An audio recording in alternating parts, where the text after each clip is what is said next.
तो कोई छोटा-सा एक स्लाइड हमने बनाया है, इसमें हम चित्रगुप्त महाराज की उत्पत्ति की कथा के बारे में संक्षिप्त में जानेंगे। तो आइए शुरू करते हैं। चित्रगुप्त महाराज ओरिजिन्स।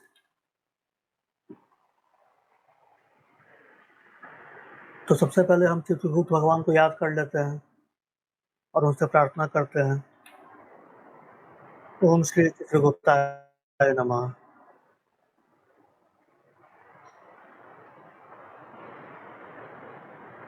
चित्रगुप्त शब्द का जो मतलब होता है, शाब्दिक अर्थ तो है एक कोई छुपा हुआ तस्वीर, लेकिन इसके पीछे का जो भाव है, ये है कि कई सारे रहस्यों से भरा हुआ।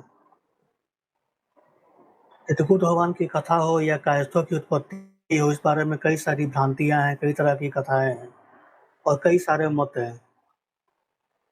तो कई लोगों ने इसको तरह-तरह से डिफ़ाइन करने का प्रयास किया है, लेकिन फिर भी जो रहस्य है वो सदा बना ही रहा है।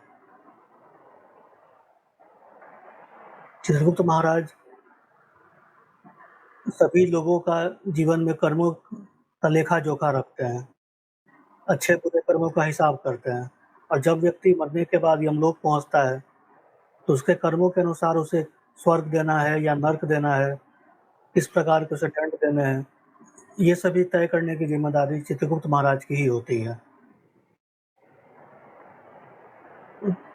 पुराणों में वर्णन मिलता है कि उनकी रजिस्टर का नाम अग्रसंधानी है।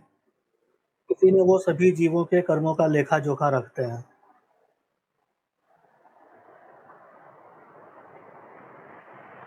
तो शुरुआत में चित्रकूट भगवान की उत्पत्ति आखिर हुई ही क्यों?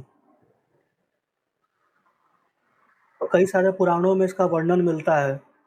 धर्मराज या यमराज को इतने सारे जीवों के कर्मों का लेखा-जोखा रखने में काफ़ी परेशानी का सामना करना पड़ रहा था।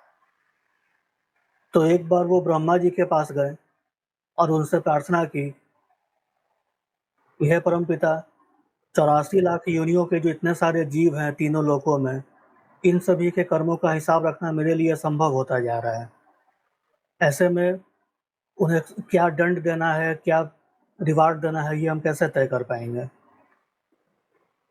ब्रह्मा जी ने भी सोचा कि ये जो यमराज की माँग है सो बहुत जायज़ है। लेकिन फिर उन्होंने सोचा कि इतना विशाल कार्य आखिर कोई कैसे करेगा? 84 लाख योनियाँ हैं, 3 लोक हैं और हर जीव अपने जीवन भर में जितने प्रकार के भी कर्म करता है, उन सभी का हिसाब उसको देना होता है। तो ब्रह्मा जी को भी चिंता होने लगी कि आखिर इसका उपाय क्या निकले? तो इसके बाद ब्रह्मा जी ने करीब 11,000 वर्षों तक तपस्या की। ब्रह्मा जी ने ध्यान लगाया और इस समस्या का समाधान निकालने का प्रयास करने लगे।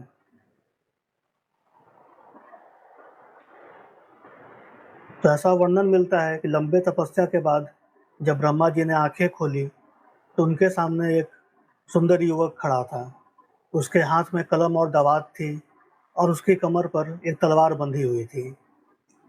उसे देखकर ब्रह्मा जी भी बहुत आश्चर्यचकित हुए और प्रसन्न भी हुए। पहले ब्रह्मा जी ने उससे पूछा कि आप कौन हैं? तो उस युवक ने बताया कि हे पिता, मैं आपके ही तपस्या से उत्पन्न हुआ हूँ, आप ही मेरे पिता हैं। तो इसलिए मेरा क्या नाम होगा, मेरा क्या कर्म होगा, ये बताने की कृपा आप ही करें। ये सुनकर ब्रह्मा जी बहुत प्रसन्न हुए और फिर वो बोले कि आप क्योंकि मेरे शरीर यानी काया से उत्पन्न हुए हैं, तो इसीलिए आप कायस्थ हैं और मैं आपका नाम चित्रगुप्त रखता हूँ। आपको क्षत्रिय धर्म का पालन करना है और आपकी ज़िम्मेदारी ये होगी कि आप यमपुरी में जाकर यमराज की सहायता करें, सभी लोगों के, सभी जीवों के कर्मों का हिसाब-किताब रखने के लिए। तभी दुनिया में धर्म की स्थापना रह पाएगी। तो ये एक बहुत बड़ी ज़िम्मेदारी है। ब्रह्मा जी से ऐसा आज्ञा पाकर चित्रगुप्त भगवान यमपुरी की ओर चले गए और यमराज के साथ उन्होंने अपने कार्य को आरंभ कर दिया।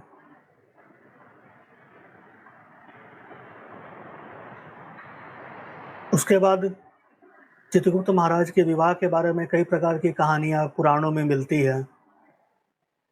एक जो सबसे अधिक प्रामाणिक माना जाता है वो ये है कि यमराज की पुत्री इरावती से चित्रगुप्त महाराज का विवाह हुआ और सूर्य के पुत्र श्राद्धदेव मनु की एक और पुत्री से भी उनका विवाह हुआ।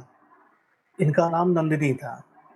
तो इस प्रकार से चित्रगुप्त महाराज की 2 पत्नियां हुई, इरावती और नंदिनी। एक यमराज की पुत्री और एक श्राद्धदेव मनु की पुत्री।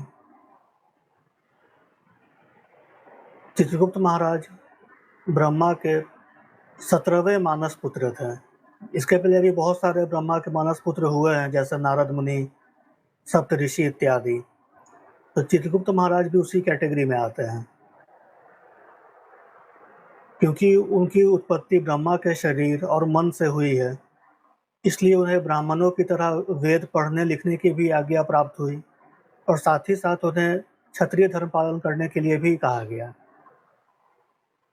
तो इस तरह का वर्णन मिलता है पुराणों में अलग-अलग स्रोतों से कि चित्रगुप्त महाराज और उनके बाद के जो पुत्र हुए, उनमें से कई सारे लोग क्षत्रिय भी हुए हैं, जिन्होंने अलग-अलग क्षेत्रों पर शासन भी किया है और उन्हीं के वंशज आज देश में अलग-अलग क्षेत्रों में पाए जाते हैं।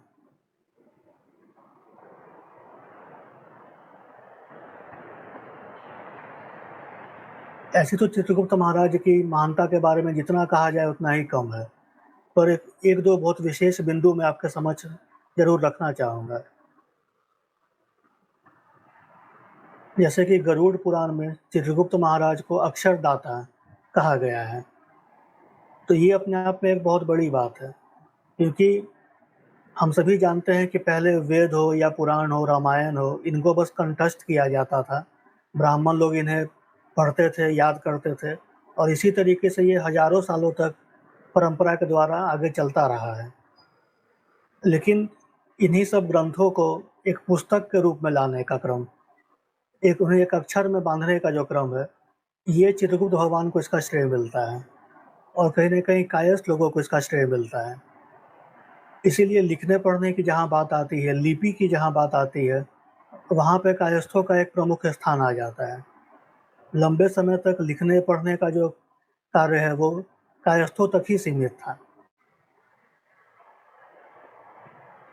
इसके अलावा वेदों में भी कुछ ऐसे श्लोक मिलते हैं जहाँ पे कि चित्रगुप्त भगवान की महानता का जिक्र मिलता है। जैसे आप एक श्लोक देख रहे हैं, ऋग्वेद की 8वीं पुस्तक का ये श्लोक है। चित्रईद राजा राजका दिनके यके सरस्वती मनु पर्जन्येर इव तत्नदधि वष्ट्र्या सहस्त्रमुता ददत। तो इस श्लोक में ये कहा गया है कि जो चित्रगुप्त महाराज हैं, वो राजाओं के भी राजा हैं। बाकी राजाओं को जहाँ रजक कहा गया है, चित्रगुप्त भगवान को राजाओं का भी राजा बताया गया है। तो यानी ये उस समय का जिक्र कर रहा है जब क्षत्रियों के काल में चित्रगुप्त भगवान या उनके वंशजों का भी एक बहुत बड़ा स्थान हुआ करता था।